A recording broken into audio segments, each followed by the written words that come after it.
त्या मुलीसोबत असं काय झालं नेमकं हे कोणालाच कळेना. गावातली ती साधी शांत स्वभावाची मुलगी सायली रोज कॉलेजला जायची, परत घरी येऊन आईला कामाला मदत करायची. पण त्या मंगळवारी सायंकाळी ती परतलीच नाही. सगळे गाव शोधायला निघालं. नदीकिनारी तिचं पर्स सापडलं, पण ती नाही. सगळ्यांच्या मनात प्रश्न, त्या मुलीसोबत असं काय नेमकं झालं?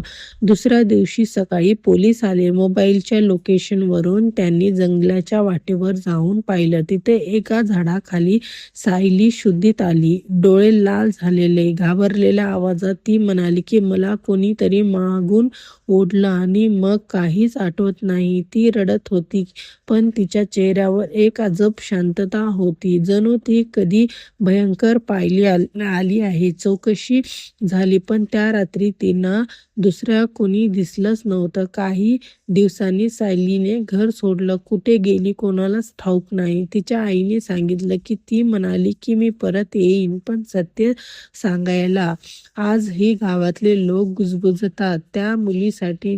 त्या रात्री नेमकं काय झालं आणि का तिचं पाऊल पुन्हा त्या गावात पडले नाही.